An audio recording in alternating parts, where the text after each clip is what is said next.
And we are back. Welcome back to the channel, guys. You guys know what it is. It's morning ritual time.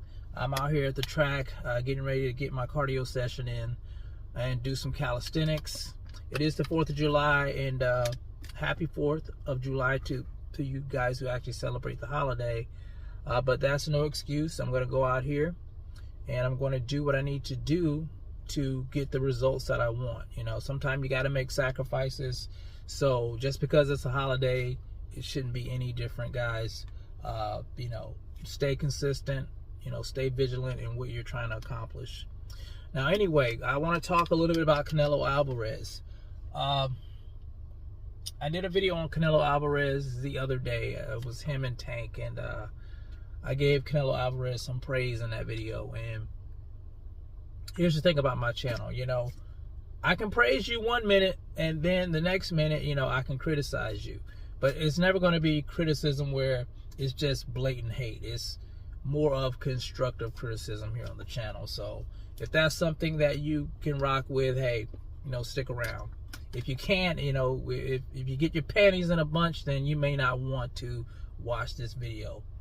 But anyway, the thing I want to criticize Canelo Alvarez for, they're saying that his next matchup in September, they're looking at Edgar Berlanga, the Puerto Rican fighter. I think he's 22-0, and Jamal Charlo. Jamal Charlo, I think Jamal's like 34-0, if I'm not mistaken. I have to check his box rec. But those may be the two next opponents that he may be choosing from. And I honestly, guys, I don't like either opponent. I don't like Edgar Berlanga. I think Edgar Berlanga hasn't done anything to actually earn a fight with Canelo Alvarez. I know he, you know, is supposedly the WBA mandatory, but so is David Benavidez. He's a WBC mandatory, and he's been the mandatory for quite some time. I just don't think that's a competitive fight. I think Canelo steamrolls this guy. Why would I want to support a fight where I know, you know, there's not going to really be a huge challenge in that fight? Canelo Alvarez is light years ahead of Edgar Berlanga. And it's just, you know, it's just, I don't know, it would be a sparring session if you ask me. Now, as far as Jamal Charlo, you know, back in the day, I saw that as a competitive fight. But looking at Jamal Charlo today, he is in no condition to step foot in the ring with a guy like Canelo Alvarez, who's on top of his game. He's on his A game. Despite what you may think, some of you guys may think about Canelo Alvarez, the guy is top notch. He's top tier. There's a reason why he is, you know, the cash cow in boxing. He's a hell of a fighter, guys. I never want to take anything away from Canelo Alvarez when it comes to his skill set, what he has accomplished in the sport of boxing. But some of the opponents that he picks, you know, is kind of questionable. You know, you have to admit that. And Jamal Charlo, he's not the one right now. I would have said a few years ago, yeah, that would have been an extremely competitive fight at 160. But Jamal Charlo, with his, you know, drinking, his domestic issues, and possibly mental health issues, yeah, he's in no condition to face Canelo Alvarez. Canelo Alvarez, I would say he whitewashes Berlanga and Jamal Charlo at this point. So I'm not really interested in that fight. Now, the fight I am interested in is the fight that a lot of you guys are interested in, and that's Canelo Alvarez versus David Benavidez. That's the fight people want to see at 168. Those are the top two guys, in my opinion, at 168. So why can't we get the best fighting the best at 168? What's the problem with that? Why is Canelo avoiding David Benavidez at all costs? You know, you have to kind of question that. As a boxing fan, you have to question that. And I know people are going to come on, they're going to make excuses. Canelo can do what he wants, but still, you know, of course he can do what he wants, but doesn't he want to give the fans what they want?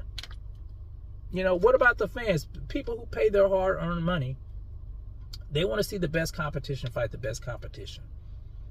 And the best competition for Canelo Alvarez at this point is David Benavidez. Despite what you guys thought of his last fight at 175, where he fought. He defeated Alexander Gosick. His power didn't carry as well up at 175 like a lot of people thought. You know, he looked kind of tired, you know, into the fight. You know, it wasn't the best David Benavidez. I would say he's not a monster at 175. I think 168 is his sweet spot. The same for Canelo Alvarez. I think 168 is the sweet spot. Let's get the two guys who are the best at their weight class. David Benavidez, Canelo Alvarez. That's all the fans are asking for. Why can't these fights be made? And why isn't the WBC stripping Canelo Alvarez of the WBC title if he's not facing his mandatory challenger? Let that sink in. Some people don't care about that. They only care about it when it's somebody that they like. I've said it before and I'll say it again. The rules should be across the board. You can't do one thing for one fighter and then it's a different set of rules for another fighter. That's the problem with these sanctioning bodies. You know, the rules have to be enforced across the board. Boxing needs oversight. I hate to say that, but it's true. It needs oversight because it's just, you know, too much favoritism in the sport, and fighters don't get a fair shake. You know, fighters sometimes fighters that deserve certain fights aren't getting a fair shake. And David Benavidez deserves his shot at the title at 168. Canelo Alvarez is holding the titles hostage and giving opportunities to guys he knows that aren't on his level. Plain and simple. But anyway, that's my take on it, guys. I'm going to go out here, get my workout done. You guys let me know what you think about what I had to say. I know some of you guys probably got some derogatory stuff to say, but it is what it is. But I'm going to go do my workout like I said, and happy 4th of July to you guys out there. It's the CMB. I'll talk to you guys in the next one. And I'm out. Peace.